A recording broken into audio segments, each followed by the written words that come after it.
Welcome to chapters 23 through 25 of Great Expectations. These chapters drag a little bit, so just stick with it.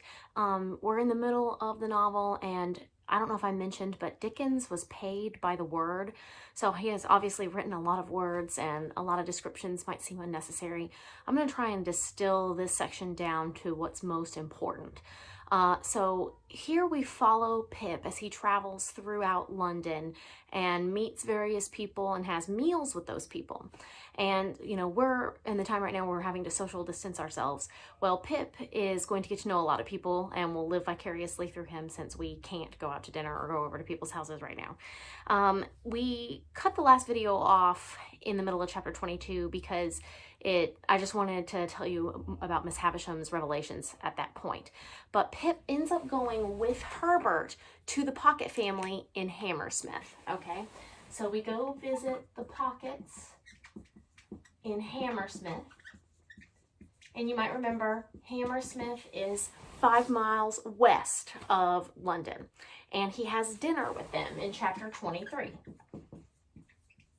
Over spring break, I'm going to have you guys fill out a meal imagery sheet that analyzes each of the dinners, the meals that Pip has. Hang on. Someone just came in. Thought you might want to see my cat. This is Gatsby. Hello. Okay. Anyway, in this section, the people to keep a lookout for are Belinda and Matthew Pocket.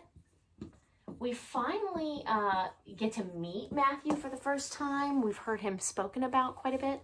But Matthew Pocket is a really nice guy. He's highly educated. He's Pip's tutor.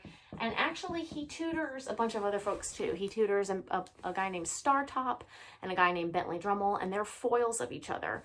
Drummle is really big and really mean, rich and greedy and surly. Just not a nice guy. And then Startop is very feminine and sweet and a mama's boy. And so they're foils of each other. But Startop will end up being a good friend of Pip's. And of course, if you think about Startop, there's got to be perhaps some sort of implicit connection to Estella. And if you think about Drummle, Bentley Drummle, he's just bent out of shape about everything. So we'll keep our eyes on those two auxiliary characters. But they're also students of Matthew's, and they live there. They live with the Pocket family. The Pocket family's house is crazy crowded. They have a ton of kids who Pip says are tumbling up. So it's just... Belinda has had just kid after kid after kid after kid, and it's implied, if you notice really carefully in the text, that she's pregnant again. And she eats orange slices dipped in sugar and wine. She's completely not paying attention to what any of the kids are doing. The kids are having to raise each other. Matthew Pocket pulls his hair because he's so frustrated with the chaos. So his hair is standing up. That would be an idiosyncrasy. Belinda Pocket is reading a book, and she's looking for where her grandfather would have been had he been ordained as a knight or something. So she feels like she is royalty, but she isn't. So Belinda's got her book, and she's a terrible mother, idiosyncrasies. Matthew Pocket pulls out his hair in frustration. And they just have a surplus of children. Because of all those kids, remember, they're Herbert's parents. So Herbert doesn't get any money. Herbert's likely to be the oldest, and he's completely on his own. And so that's why he's so poor. What Dickens is trying to show here is they're upper class, but even though they're upper class, they don't have their lives together, and they don't seem to have a lot of money. So just kind of an interesting thing. So this dinner gets pretty funny in chapter 23 when Belinda picks a fight with her daughter Jane. Jane has removed a pair of nutcrackers from the baby's hands, and the baby was going to probably poke its eye out. And Belinda feels like Jane is interfering, and Matthew Pocket starts yelling at his wife. And so Pip is observing this chaotic, very uncomfortable scene. I don't know if you've ever been to a meal where a fight broke out between the parents at, a friend's house or something, but it's just... I think the name of the game here is chaos. The family is just a hot mess. And so anyway, that's chapter 23. Chapter 24, we just get more on the theme of Pip being a prisoner. especially under Jaggers. Now, Jaggers controls the money. Jaggers gets the money from Pip's secret benefactor. And so Pip goes and asks for some money in order to furnish Barnard's Inn. And it just is the beginning of Pip's spending habits to get out of control. And meanwhile, he talks to Wemmick about how he just doesn't know what to think of Jaggers. And Wemmick says, oh, if you tell him that, he'll really like it. He likes being elusive and confusing. And that's where we find out on page 211 that Jaggers' casts of the faces are actual real people. They are clients who got them, quote, a world of credit. One murdered his master and the other forged wills. And they both, I guess, were hanged, and Jaggers kept their casts of their heads as reminders. Jaggers, we find out, is a defense attorney, and he defends criminals. So weird how he has been paired up with Pip. And he also is Miss Havisham's lawyer. So there's a lot to be learned about it. One thing we do find out, let me erase the board here, is that Wemmick has an idiosyncrasy of his own. Wemmick likes portable property. That's his sort of guiding light. He wants to keep anything that's small and easy to run off with, just in case, I guess, the world explodes. He's sort of like a survivalist of sorts. And so he's always talking about portable property. He has mourning rings on his fingers that he must get from clients, and he wears them. He's a bachelor himself. Pip notices that he's not married. And he gives us some clues about Jaggers. So Pip is going to have dinner with Jaggers in a few chapters. You're going to read that chapter during spring break. And Wemmick says on page 213, you know, if you go to Jaggers, he's going to give you wine, and it'll be good wine. You come have dinner with me, I'll give you not bad punch. Again, social class disparity there. But Wemmick says, if you go to Jaggers, you have to pay attention to a wild beast tame. So Wemmick says of Jaggers that he has a wild beast tamed. Now, if you guys have been watching the Netflix viral series about Tiger King, this is not that. But it's interesting foreshadowing. There's a wild beast tamed, and that is his housekeeper. So that's really interesting. We'll have to stay tuned for that. Okay. So we move into chapter 25, and this is where we see a little bit more information about Bentley Drummle and Startop, and I'm going to update my character chart so that you can too. One thing that they do together, I'm going to erase the board again, is they row. Okay, so there's a really famous river that connects Kent to London, and it's the Thames River. When you see it, you want to pronounce it as Thames. That's not correct. It's the Thames, the River Thames. And so a hobby that Pip adopts in Startop and Drummle is that they row.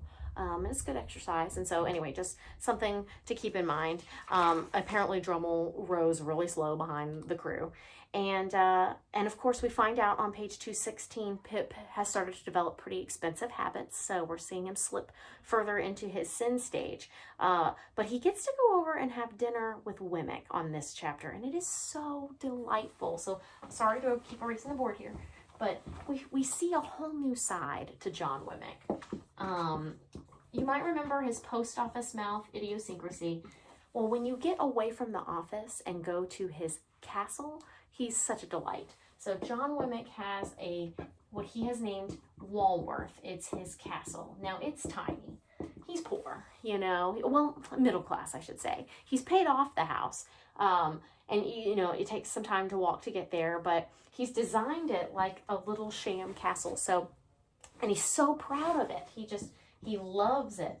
He has a little moat, even though you could easily just step over the river that it covers. It's like this tiny little, and a drawbridge. He has a flag. He has a gun that goes off at 9 o'clock that he calls the Stinger. So it's completely decked out. And he's kind of a hoarder. When you go inside, there's collections of curiosities everywhere. He just has portable property throughout. But the most wonderful part about dinner at Wemmick's is the aged parent. Okay, so Wemmick takes care of his dad, and there is a servant who comes during the day and she leaves, and then Wemmick has the night shift with his dad. But Aged Parent is a symbolic character of a life well lived. He's just a happy, content, adorable guy. I'm going to pause here and put in a movie clip. Why don't you come home to Walworth with me? I don't have much to show you, but there's a garden, one or two curiosities. Watch this. Watch this. I know what you're thinking. It's like living in the country.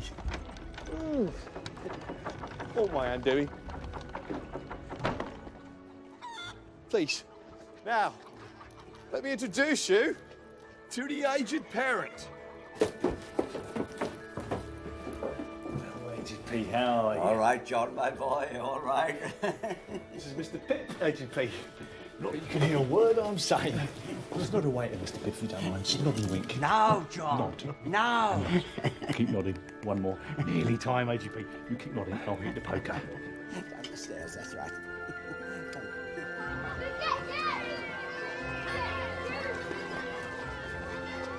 No, John, no. Mr. Pip. Mr. Pip, if you care to do the honours.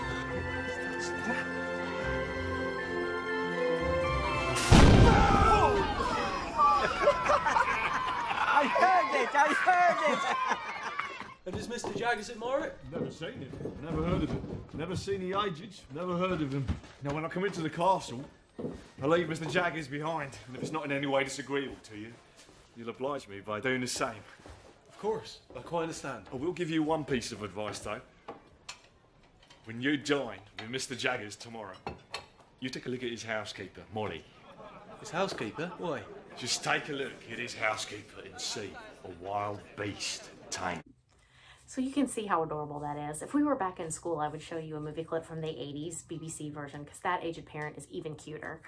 But anyway, he's deaf, he can't really hear, and he's like, all right, John, my boy, all right. He's so proud of his son. And so Pip really gets to see the cozy nature of Wemmick's house. So when we're comparing meal experiences here, Wemmick is not upper class. The Pocket family was, but that was total chaos, and this is completely cozy. And the food that is served at Wemmick's, which you will analyze for your meal imagery sheet, is really detailed. You know, he's gotten cold roast fowl and salad from his garden that he has in the back, and also he has a little pig on his little backyard farm, so keep your eye on that pig. Something might happen to that pig later, but he's just adorable. Now, I think, as was the custom in some cases, when you go over to someone's house for dinner, you would spend the night. So Pip spends the night in a guest room, and the next morning he hears Wemmick working in the garden, and then they walk together back to Little Britain, where Jagger's office is, the next day for work.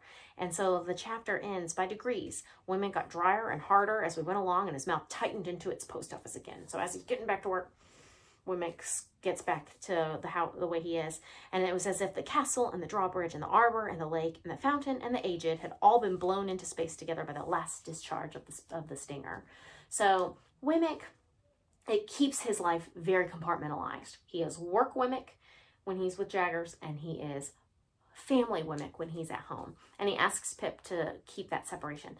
I think that's a good way to live, is a balance. Obviously, we can't do that right now. I'm having to work from home, and you're having to do school at home. But still, something for the future to think about is maintaining some sort of personal life. Jaggers doesn't seem to have one. So, all right, we will be back in touch. Have a great spring break. You have to read chapters 26, 27, 28, and 29.